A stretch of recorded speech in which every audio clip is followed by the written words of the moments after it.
Okay dear students, अब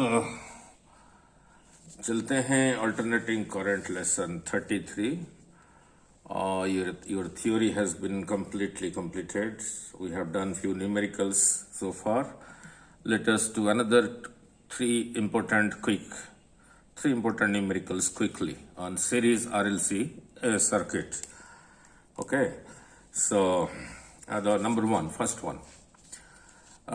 In the given circuit, the reading of the voltmeter V1 and the ammeter A are how much? So look at the circuit. This is the circuit. Here is an ammeter connected. This is a 100 ohm resistance. Here an inductor, a capacitor, and the circuit is complete. So series RLC circuit. This line, this is a connecting wire connected to a voltmeter to find out what is the potential difference across this 100 ohm. This is another voltmeter V2 connected across L, and the voltmeter reading is 400 volt. Here is another voltmeter V3 connected across the capacitor, and the reading is 400 volt. Means potential difference across the capacitor is 400 volt. Potential difference across the inductor is also 400 volt. This we don't know. This is to be calculated. This ammeter reading is to be calculated, right? And the supply voltage, the alternating EMF is 220 volt at 50 hertz. This is a frequency that is new. Now, very simple. The moment you find these two volts are equal, voltage across L and C, you say it is in resonance. I will explain why we should say it is in resonance. Now look, let us discuss. RLC are in series. RLC are in series. So the same current that is passing through this is also passing through this, right? So the same current through R, L and C. Voltage across L is given as 400 volt because of the voltmeter V2. Voltage across the capacitor is also given as 400 volt. Both are same.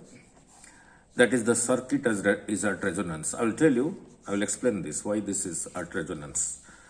Now look, from here, the same current, the current into resistance of the inductor, which is called inductive reactance, current into resistance is voltage, that is given as 400 volt. And what is XL? That is omega. This is the voltage across the inductor. And from here, voltage across the capacitor is given as 400 volt. And what will be the voltage across the capacitor? The current that is passing through, the same current, I. Current into the resistance of this. So, current into resistance of the capacitor, called capacitive reactance, which was equal to 1 by omega C, which we have derived in previous lessons, is also 400 volt. So therefore VL is equal to VC. That is, this is equal to this. That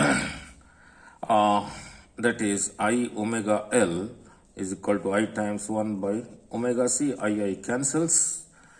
I cancels. So omega L, that was equal to XL, is equal to XC.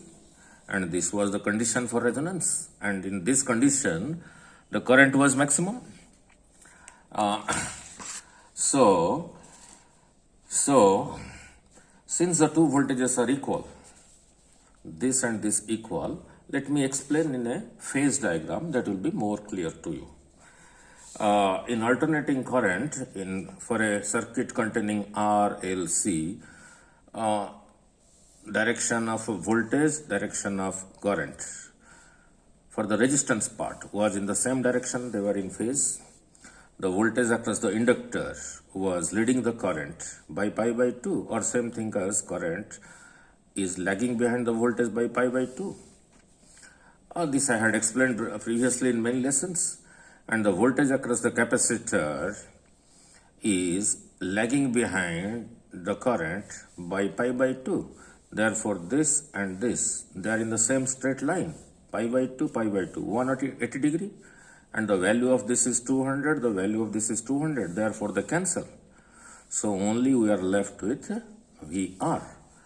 So I just explained how XL is equal to XC. So if this is equal to this minus this 0, so Z is equal to your R, that is minimum.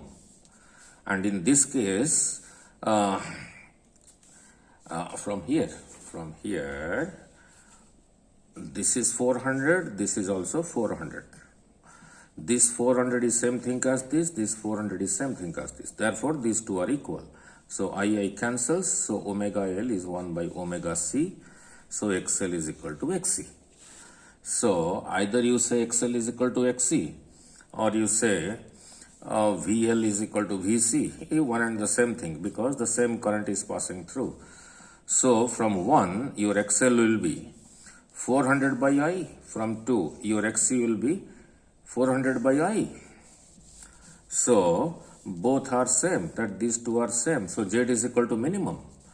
So Z is equal to minimum, that is the resistance. So the current will be maximum. So your I will be V over R, 220 by 100, that is 2.2 ampere. So the current, the maximum current, because these two are equal, the circuit, the series LCR circuit is in resonance. So the current is maximum.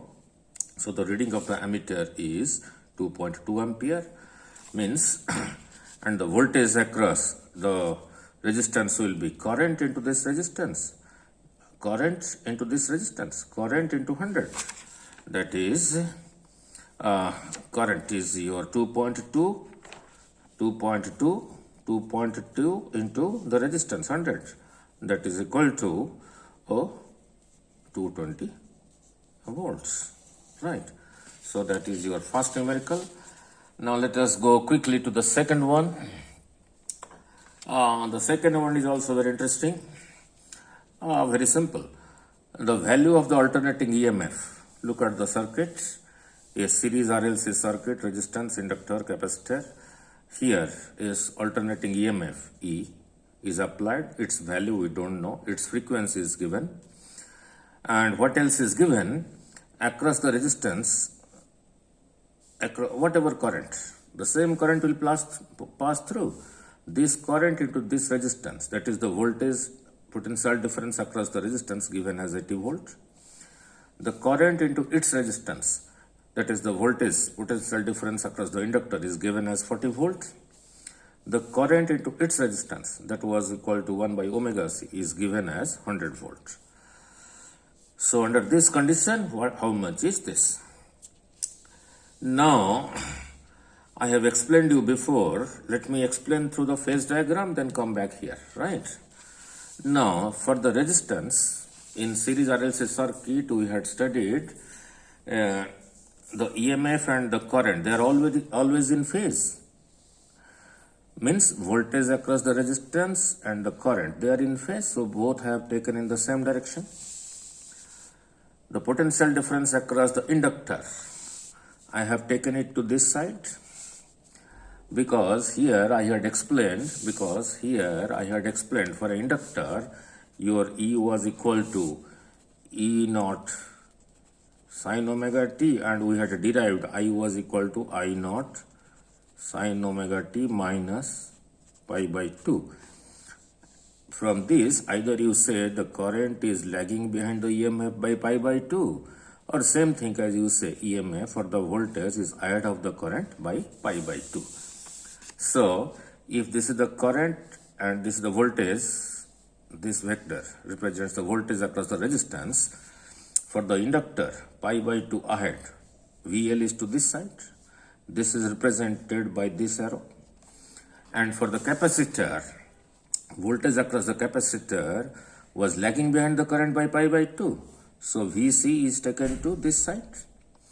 But why I have drawn a short arrow from here to here is a smaller arrow, from here to here is a bigger arrow. Why? Look at the here. VC is 100, so this is greater than VL. So for VL I am using a shorter length arrow. For VC I am using an arrow of longer length. So VC is more than VL. So VC minus VL will be from here to here. from here to here, and this is your VR. So the resultant voltage or EMF will be the resultant of this VR and this VL minus VC, that is this one. And you can see this is lagging behind the current by some angle phi, which we will calculate. So your net EMF, this is equal to VR square plus VC minus VL square root of that. This is your parallelogram law. This is a vector, therefore this is the resultant. So your E is equal to VR square plus VC minus VL square.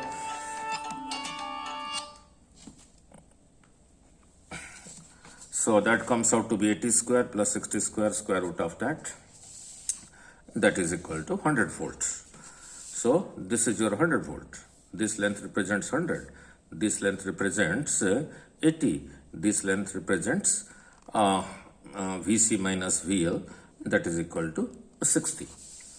So also this implies E is lagging behind the current. This is lagging behind the current by this angle. Say tan phi. It was not asked to, we were not asked to find out this. We are just asked to find out the EMF. This EMF, the unknown EMF, which is just calculated as 100 volt. So answer is your this 100 volt. Now we are calculating some extra things. So your tan phi will be this perpendicular by base. This perpendicular is same thing as VC minus VL. So VC minus VL over this base, that is VR, 100 minus 40 over 80, 60 by 80, that is 6 by 8, that is 3 by 4. So your phase angle is tan inverse 3 by 4. So you can say this EMF is lagging behind the current by this angle, which is given by phi is equal to tan inverse 3 by 4. If you want, you can calculate this with a calculator, but that's not required. So let us then go to another one. Another one. In the circuit given, look at the circuit. This is also a series LCR circuit. Look, L, C, R. They are in one path. I have taken the EMF here. I could have taken it here also. I could have taken it here also. No problem. It is one and the same thing. They are in the series. L, C, R. And what is extra given here? This EMF has 20 volts, but this source of EMF, which is producing alternating voltage, has an internal resistance 0.1 ohm.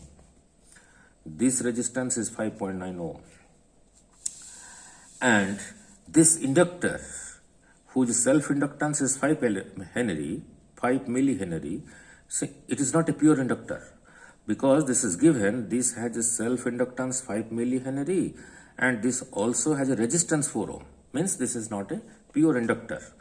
It is made of material, so it will have some ohmic resistance. That is equal to R is equal to rho L by A. This has this resistance also. And the value of this capacitor is given as 50 microfarad. And this source has an angular frequency. Its omega is given 2000 radian per second. So in the circuit given, the source frequency is omega is 2000 radian per second. The current in the circuit will be how much? Look, to find out the current, we must find out the total resistance, that is impedance. To find the current I, we need to find the total impedance. Earlier, we had derived R was equal to Z was equal to R square plus XL minus XC square root of that. Now, here the source has an internal resistance 0.1 ohm. This has a resistance 5.9 ohm. This has a resistance 4 ohm. So this as well as this, they are in series. So, and the inductor 5 millihenry has an ohmic resistance of 4 ohm, which I just explained. It means it is not a pure inductor. and given omega is 2000 radian per second. So let us find out first this R. So this R will be 0.1 plus 5.9 plus 4. So your R will be 0.1 plus 5.9 plus 4, that is equal to 10 ohm. This is found out. Now we have to find XL, inductive reactance, that was omega L. Omega is given 2000, L is given 5 millihenry. And since this is a resistance, so the unit is ohm.